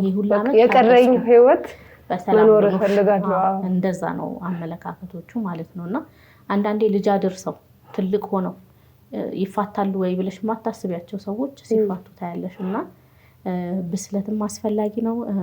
እንዳልነው ደግሞ መቻል እዚህ ጋር ክፉ ነገር ሲፈጸምብሽ ቻይ ሳይሆን አቢሊቲው ሊኖርሽ ይገባል ነው የመቻል አቢሊቲ ሊኖርሽ ይገባል። ያኔ ብዙ ነገሮችን ማለፍ ይቻላል ለማለት ያህል ነው። ጥቃት ስንልም ግዴታ አሁን መደብደብ መምታት ብቻ ሳይሆን አሁን ለምሳሌ ፋሚሊዎቹ ሁሌ ሲያዩሽ ኮመንት የሚያደርጉብሽ ከሆነ ዛሬ ምን አይነት ምግብ ነው የሰራሽው? ደግሞ ለበሽው ነው የሚባለው። ሰው አሁን ኮመንት ሳይ ፖዚቲቭም ኔጌቲቭም ሊሆን ይችላል አይደለ?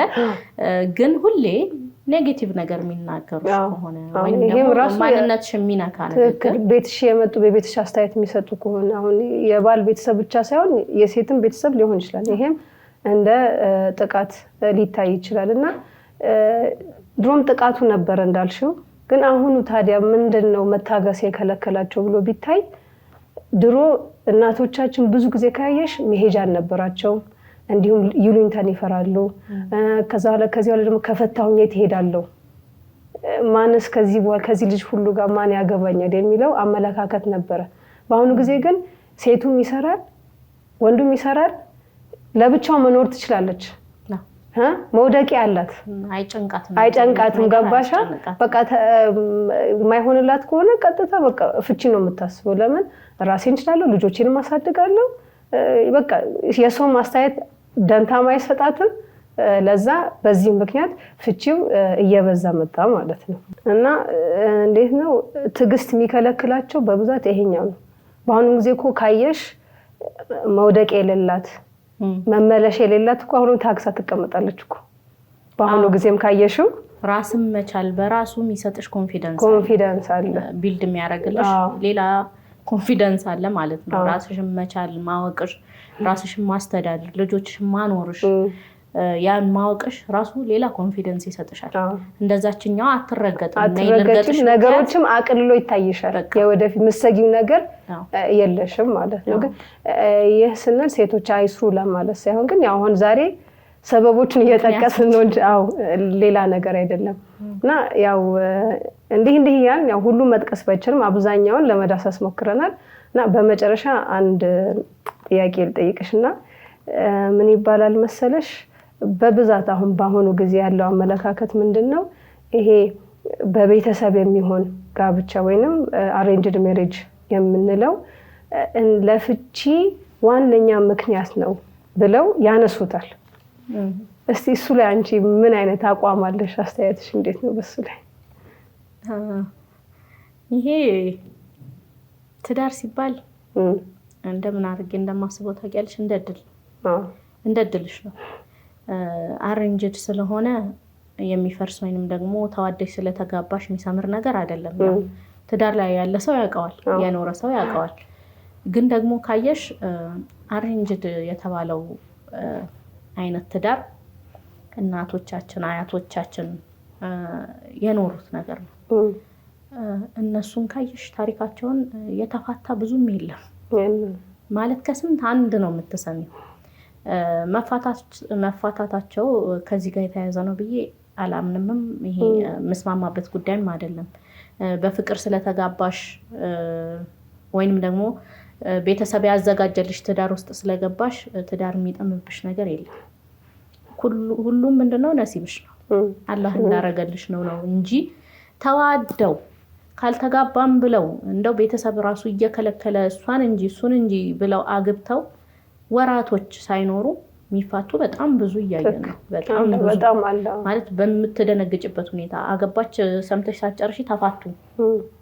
እዛው የሰርጋቸው ፕሮሰስ ላይ የሚፋቱ በተልካሻ ምክንያቶች ማለት ነው። ስንት ዓመት በፍቅር ቆየን እያሉ ማለት ነው። እና ይሄ እንደ እንትን ልናየው ሁላ የሚገባ አይመስለኝም። አሬንጅድ ሆኖ ስለተጋቡ ትዳራቸው ይበላሻል የሚል ነገር ሸሪዓውንም ካየን እኮ ነቢያችን አለይሂ ሰላቱ ወሰላም ምንድን ነው ያሉ? ኢዛ ኹጢበ ኢለይኩም መን ተርደውነ ዲነሁ ወኹሉቀሁ ፈዘዊጁሁ ነው አይደል ያሉት። አንድ ሰው መጥቶ ትዳር በጠየቀ ጊዜ ወይም ደግሞ ልጃችሁን ባጨ ጊዜ ዲኑን የምትወዱለት ሰው ከሆነ ከዛስ ምን አሉ? ባህሪውን እዚህ ጋር በጣም ልንረሳው የሚገባ ነገር ያልሆነ ነገር ባህሪውን የምትወዱለት አይነት ሰው ከሆነ ዳሩት ነው ያሉት። ማለት ዲን አንደኛ ጉዳይ የምንመለከተው ጉዳይ ይሆናል ማለት ነው። አሁን ላይ የምናየው ሌላ ነገር ነው አይደለም? ሀብት ያለው ለልጃችን እንደሚያረግ እንደሚያሟላላት ነገር ሆኗል። ግን አንደኛ ልናየው ክራይቴሪያችን ማድረግ ያለብን ምንድነው? ዲኑ የዲኑን ጉዳይ ነው። ኢማንተኛ ነው ወይ? ፋሲቅ ለሆነ ሰው እኮ እያየን ፋሲቅ ስልሽ ማይሰግድ ሰላቱን ተይውና ኸምር ቤት ገብቶ እንደሚጠጣ ሰፈር ዓለም ሁላ ያወቀለትን ንብረት አለው ተብሎ ስንት ለፍተሽ ተቸግረሽ ያሳደግሽውን ልጅ አንስተን የምንሰጥበት ጊዜ ላይ ደርሰናል። ስለዚህ ዲኑን አንደኛ ዲኑ ተብሏል። ኢማን ያለው ስልሽ ኢማን ያለው አይደለም።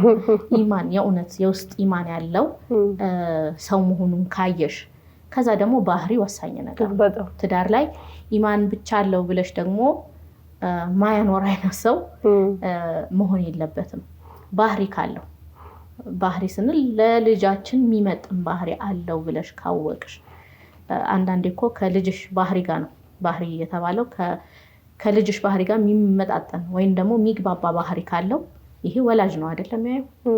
ድሮ እኮ እንደዚህ አልነበረም። እሷ ሄዳ እንትን ትበል ምናምን የሚባል ነገር የለም። ወላጅ ነው የሚያይላት ይሄ ሰው ይሆናታል ወይ። ለምን ዞሮ ዞሮ ቤተሰብሽ ወላጅሽ ማይሆን ነገር ውስጥ አይጥልሽ። ከነሱ በላይ የሚያስብልሽም የለም። በቃ ጓደኛ፣ ጎረቤት፣ ሌላ የሚመጣ በኋላ ላይ የሚመጣ ሁላ እዚህ ቦታ ላይ ምንም የሚፈይድሽም የሚያደርግልሽም ነገር የለም። አስተያየት ከመስጠት እና ኮመንት ከማድረግ ውጭ ሌላ ምንም አይጠቅሙሽም። የእውነት የአንቺን ሀቅ የሚጠብቅልሽ ቤተሰብሽ ብቻ ነው። ስለዚህ ዲኑን የወደዱለት ባህሪውን የወደዱለት ሰው ከመጣ ዳሩት። ሌላውን አላህ ይረዝቃል። ያላህ ነው። ሌላውን አላህ ነው የሚያመጣው። ስንቱ ነው የተረዘቀው አይደለ? ከትዳር በኋላ ትዳር እኮ ኖሮሽ የምትመሰርችው ነገር አይደለም። አላህ ነው የሚረዝቀው ማለት ነው። ኢላ ተፍዓሉ ተኩን ፊትነቱን ፊል አርዲ ወፈሳዱን ዓሪድ ብለዋል ነቢያችን አለይሂ ሰላቱ ወሰላም። ይህን ካላረጋችሁ መሬት ላይ ምን ይበዛል ብለዋል? ፈሳድና ፊትና ይበዛል ብለዋል። ይኸው አሁን የምናየው ነገር ማለት ነው። ብዙ ማብራራት ይሄ አያስፈልገውም። አዎ ዲኑ ተትቶ ባህሪው ተትቶ ለሌላ ነገር አይተን ልጅ እየዳርን የሚደርሰውን ችግር ሁላችንም እያየን ነው ያለ ነው ማለት ነው። ስለዚህ ቤተሰብ አሬንጅ ስላደረገልሽ ተዋደሽ ስላገባሽ አይደለም። ትዳር የእጣ ጉዳይ ነው። እንዴት ነው የሚባለው? ሀብሀብ ስትገዢ እንዴት ነው ውስጡን ታይዋለሽ? በቃ የምታውቂው መቼ ነው? ከተቆረጠ በኋላ። ጥሩም ከሆነ ጥሩ ነው፣ ካልሆነም አይደለም። ስለዚህ በጣም ይሄ ማልስማማበት ሀሳብ ነው። ትክክል ነውና ያው እንዳልሽው እኔም ያንቺን ሀሳብ ነው የምደግፈው። እና አንድ ሰውዬ ገና ወጣት እያለ ነው ሀብታም የሆነው፣ የራሱ ድርጅት አለው ምናምን እና ለሰዎቹ ምን እያላቸው የነገራቸው ነበር፣ እኔ እኮ ያገባሁት በ40 ዓመቴ ነው፣ ላገባኝ 6 ዓመት 5 ዓመት ነው የሆነኝ አለ። እንዴ ያ ሁሉ ዓመት እንዴት ቆየ? ብሩ እያለህ እንዴት ትቆያለህ? ለምን ብዙ ጊዜ አሁን ለጋብቻ እንትን የሚልሽ አቅሙ ሳይኖርሽ ነው አይደለ? ከዛ ኋላ በቃ ዙሪያ በጣም ብዙ ሴቶች ነበሩ። ለምን ትልቅ ድርጅት ነው ያለው ሰውየው። አንዳንዱም ለብሬ ነው የሚጠጋኝ እና በቃ ማግባት እፈራ ነበር አለ። እና እያለ በቃ ወጣትነቴም ያው እያለቀ እንትን ሰው በቃ አሁን ማግባት አለብኝ ብዬ 40 ዓመቱ ላይ ማለት ነው ለእናቱ እስቲ በቃ አንቺ የተመቸሽን አንዷን ብቻ ዳሪኝ አላት። ለምን በቃ ዙሪያ ያለው ሰው አንዳችሁም ሊያምናቸው ስላልቻለ ማለት ነውና እናቴው ደስ ብሏት ፎቶ አምጥታ አሳየችው። እቺ ትሆናለች አየኋትና አንቺ ሆነችልሽ? አዎ በቃ እሺ ሂጂና ጠይቂልኝ አለ። ከዛ ላይ ተጋባ። አያውቃትም አጣቁም ማለት ነው። እና ታምናለህ አለ እስከዛሬ በህይወቴ በጣም ደስተኛ ነኝ። ምን እንዳልሽው ያደል ጉዳይ ነው ማለት ነው። ያው ቤተሰብም ማይሆን ነገር አያመጣልን። ይሄ ተሰምርበት ይገባል። ያው እንዲህ ያን ለፍቺ ምክንያት የሚሆኑ በመላ ጎደል አብዛኛዎቹን ለመጥቀስ ሞክረናል። ውድና የተከበራችሁ የሴትነት ፕሮግራም ተከታታዮች ያው ባነሳነው ነጥቦች እናንተም እንደተማራችሁ ብዙ ነገር እንዳወቃችሁበት ተስፋ እናደርጋለን። በሚቀጥለው በዚህ በተመሳሳይ ርዕስ እስከምንገናኝ ድረስ ወሰላሙ አለይኩም ወራህመቱላሂ ወበረካቱ።